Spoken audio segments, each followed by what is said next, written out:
नमस्कार दोस्तों, आप सभी का स्वागत है आप सबके अपने चैनल तंत्र मंत्र ब्लॉग्स में। मित्रों, अपनी एक सीरीज चल रही है शोभन सरकार के संस्मरण, और इस सीरीज में हम शोभन सरकार के सानिध्य से मिली शिक्षाओं के बारे में बात करते हैं। ये लाइनें थोड़ी सी उबाऊ हो सकती हैं, लेकिन नए व्यूअर्स को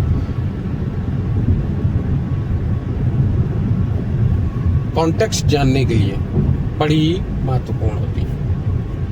नए व्यूअर्स से एक विनय है, अनुनय विनय, कि अब तक अगर आपने इस चैनल को सब्सक्राइब नहीं किया है तो इसको सब्सक्राइब कर लें। मित्रों, आज की सीरीज में जो संस्मरण मैं आपको सुनाने वाला हूँ, उस संस्मरण में आप ये समझ जाएंगे या ये आपको समझने में आसानी होगी कि सरकार अपने कृपा पात्र और अपने शरणागत की रक्षा किस प्रकार करते हैं।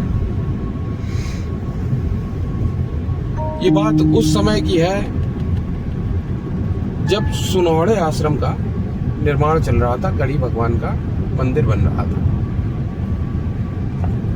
उस दौरान पिताजी और ताऊजी भी वहीं थे।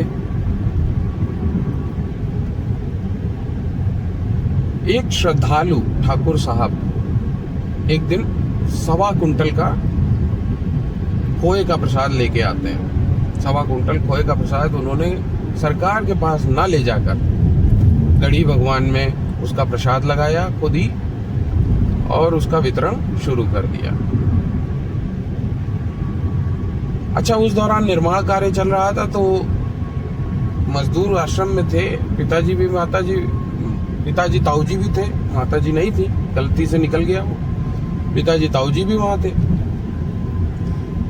लेकिन संख्या सीमित थी, बहुत ज्यादा अधिक लोग नहीं थे। तो 1.25 कुंटल उनको बांटना था, इसलिए वो दोनों मुट्ठी से भर भर के सबको दे रहे थे, 1-1 किलो सबको दे रहे थे। पापा और ताऊजी ने भी वो प्रसाद लिया। प्रसाद लेकर ताऊजी ने रख लिया। पिताजी ने ये कहा ताऊजी से कि चलो गंगा के पास चलते हैं, वहीं स्नान करेंगे और माता को अर्पण करके प्रसाद प्राप्त किया जाएगा। पिताजी बोले कि चलो, हमें भी थोड़ा दीर्घ शंका जाना है, तो निवृत्त हो लेंगे और फिर स्नान हो जाएगा। दोनों लोग गंगा के किनारे जाके बढ़िया, ताऊजी स्नान कर चुके थे, पिताजी स्नान करने वाले थे। इसी दौरान दोनों लोग क्या देखते हैं कि सरकार गंगा तट पे आ रहे हैं, और गंगा तट पर आ रहे हैं, और सरकार ने आते ही दोनों लोगों से पूछा कि आश्रम में कोई प्रसाद बटा था? तो दोनों ने बताया, जी महाराज बटा था सरकार। लिया है तुम लोगों ने? दोनों बताया, जी सरकार लिया भी है। खा चुके हो या खाने वाले हो? तो पिताजी ने बताया कि नहीं सरकार, अभी पाया नहीं है, पाने की इच्छा थी, इसलिए जो है गंगा तट पे आया, सोचा कि गंगा जी को स्नान करके गंगा जी को अर्पित करके भोग लगाया जाएगा।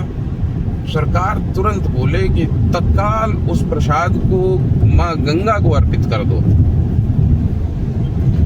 दोनों लोगों ने शब्दशः आज्ञा का पालन किया, लेकिन ताऊजी ने इसके बाद एक प्रश्न ताऊजी से सरकार से पूछ लिया कि सरकार ऐसा क्यों करवाया, इसके पीछे का क्या रहस्य था? तो सरकार ने बताया, जिन्होंने वो प्रसाद खाया है, जाओ उनकी स्थिति देख लो जाके, सब खून की टट्टी कर रहे हैं, किसी को उल्टी आ रही है तो किसी को टट्टी आ रही है। और वो प्रसाद मर्डर के बाद अपनी विमुक्ति के लिए किसी ने अर्पित किया है, और जो उसको पाएगा उसका ऐसा ही अहित होगा। अब आओ तुम लोग मेरे साथ। सरकार दोनों को अपने कमरे पे ले गए। सरकार 2 डब्बे पेड़े ले आए, और दोनों लोगों को पर्याप्त पेड़े देने के बाद बोले, इसको पाओ, फिर भगवती का जल ग्रहण करो और वापस अपने काम पे लगो। तो इस संस्मरण के आधार पर आप समझ सकते हैं, सरकार ने भी बताया उसके बाद कि मंदिर में आया हर प्रसाद पवित्र नहीं होता है।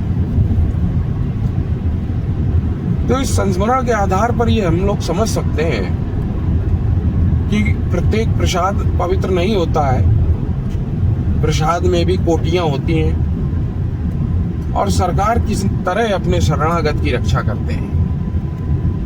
दोनों शरणागतों की रक्षा के लिए सरकार गंगा तट पर दौड़े चले आए उस दिन।